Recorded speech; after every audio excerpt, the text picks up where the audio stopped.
ಒಂದು ಸಾರಿ ಒಬ್ಬ ಯುವತಿ ಸಂತೆಯಲ್ಲಿ ನಿಂತು ಹಾಲು ಮಾರುತ್ತಿರುತ್ತಾಳೆ. ಆಕೆ ಎಲ್ಲರಿಗೂ ಹಾಲನ್ನು ಅಳತೆ ಮಾಡಿ ಕೊಡುತ್ತಿರುತ್ತಾಳೆ.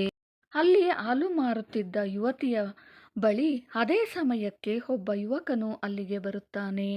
ಆಕೆ ಈ ಸಾರಿ ಅಳತೆ ಮಾಡದೆಯೇ ಆತನನ್ನು ನೋಡಿ ನಗುತ್ತಾ ಆತ ತಂದ ಬಟ್ಟಲಿಗೆ ಹಾಲನ್ನು ತುಂಬಿಸಿ ಕೊಡುತ್ತಾಳೆ. ಅಲ್ಲೇ ಸ್ವಲ್ಪ ದೂರದಲ್ಲಿ ಮರದ ಕೆಳಗೆ ಒಬ್ಬ ಸಾಧು ಕುಳಿತಿರುತ್ತಾನೆ. ಆತನು ತನ್ನ ಕೊರಳಿಗೆ ಮಾಲೆಗಳನ್ನು ಹಾಕಿಕೊಂಡು ತನ್ನ ಕೈಯಲ್ಲಿ ಒಂದು ರುದ್ರಾಕ್ಷಿ ಮಾಲೆಯನ್ನು ಹಿಡಿದು ಪ್ರತಿದಿನ ಆ ರುದ್ರಾಕ್ಷಿಯನ್ನು ಲೆಕ್ಕ ಮಾಡುತ್ತಾ ಆ ದೇವರನ್ನು ಸ್ಮರಿಸುತ್ತಾ ಇರುತ್ತಾನೆ.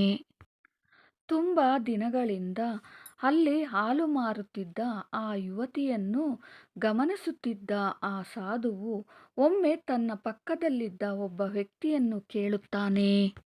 ಆಕೆ ಎಲ್ಲರಿಗೂ ಹಾಲನ್ನು ಅಳತೆ ಮಾಡಿ ಮಾಡಿ ಕೊಡುತ್ತಿದ್ದಾಳೆ. ಆದರೆ ಆ ಒಬ್ಬ ಯುವಕನಿಗೆ ಮಾತ್ರ ಹಾಲನ್ನು ಅಳತೆ ಮಾಡದೆಯೇ ಹಾಗೆಯೇ ಕೊಟ್ಟಿದ್ದಾಳೆ. ಏಕೆ ಎಂದು ಆಗ ಆ ವ್ಯಕ್ತಿ ಹೇಳುತ್ತಾನೆ, ಆ ಯುವತಿ ಯಾವ ಯುವಕನಿಗೆ ಹಾಲು ಅಳತೆ ಮಾಡದೆಯೇ ಕೊಟ್ಟಿದ್ದಾಳೋ ಆ ಯುವಕನನ್ನು ತುಂಬ ದಿನಗಳಿಂದ ಪ್ರೀತಿಸುತ್ತಿದ್ದಾಳೆ.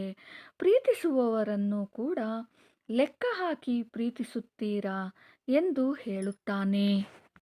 ಆ ವ್ಯಕ್ತಿ ಹೇಳಿದ ಮಾತುಗಳು ಆ ಸಾಧುವಿನ ಮನಸ್ಸಿಗೆ ಗಟ್ಟಿಯಾಗಿ ನಾಟುತ್ತವೆ.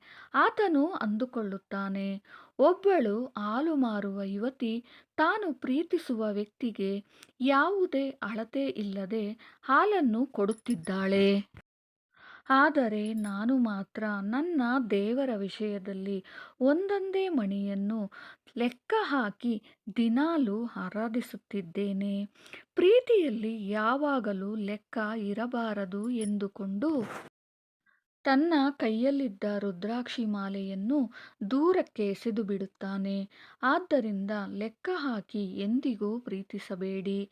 ಏಕೆಂದರೆ ಲೆಕ್ಕ ಹಾಕುವವರ ಹತ್ತಿರ ಪ್ರೀತಿ ಇರಲಾರದು, ವ್ಯಾಪಾರ ಮಾತ್ರವೇ ಇರುತ್ತದೆ. ಸ್ನೇಹಿತರೆ, ಈ ವಿಡಿಯೋ ಇಷ್ಟವಾದರೆ ಲೈಕ್ ಮಾಡಿ, ಶೇರ್ ಮಾಡಿ, ಸಬ್ಸ್ಕ್ರೈಬ್ ಮಾಡಿಕೊಳ್ಳಿ. ಮುಂದಿನ ಇಂಥದೇ ಒಂದು ಇಂಟ್ರೆಸ್ಟಿಂಗ್ ವಿಡಿಯೋದಲ್ಲಿ ಸಿಗೋಣ.